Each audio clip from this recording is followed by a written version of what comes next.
Grabing kirara. Uy, lisod mo daw kayong ipas-feeling sa muha. Gani, tag 6 letters pun daw. Kay sud anay ha?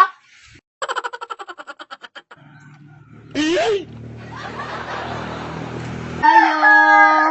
Ayo, Maria. Maria, nagunsa ka. Na ako sa duyan, naghigda-higda. Itulak lang ng purtahan, Claire.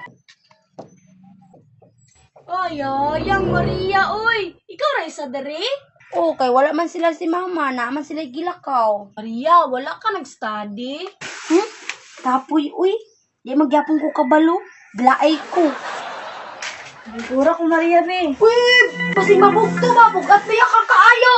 Dili mong good, wala mo kukunan mo nga napabugaan. Nagdala lang kang notebook. Mag-study ganito no, mag-practice tag spelling. Sige, ko ang sana ko akong notebook, Claire, ha? Sige.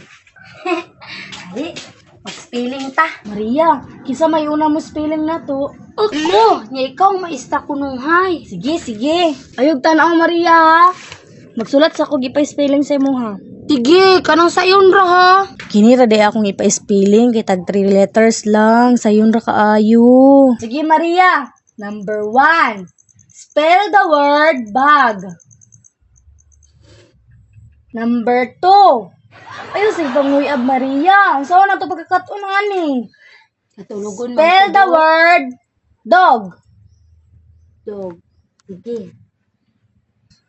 Ano sige magagpanguyab Maria? Dugay ka natulog gabi no.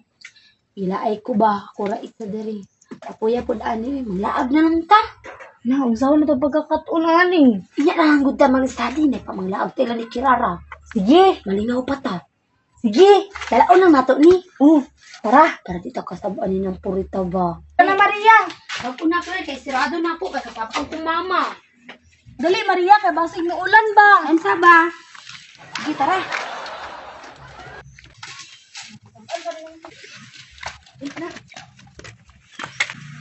Diba kay tao diya sila ano, malinaw man.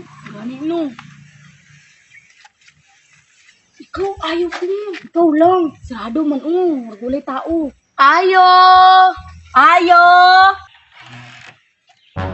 Oo, unsa may gisigig ayo ninyo diha? Naa si Kirara nang. Pagpatudlon tamin niya gispilling nang ba? Ingon man to si ma'am. Nasa taas, gihilantan. Pamauli na lang mo. Kay dili siya pwede magdula. Hala, gihilantan day si Kirara nang kaluoy. Gani nang. Dili man may magdula nang. Pwede na mo siya tanawon. Lantaon, bantay ha? Makiat mo dito sa taas ha? Yes! Dili lagi nang, promise. Gani nang. Ma, kinsa na ma, si Maria nagsiklir. Kami ni Kirara. Hala. Kaluoy.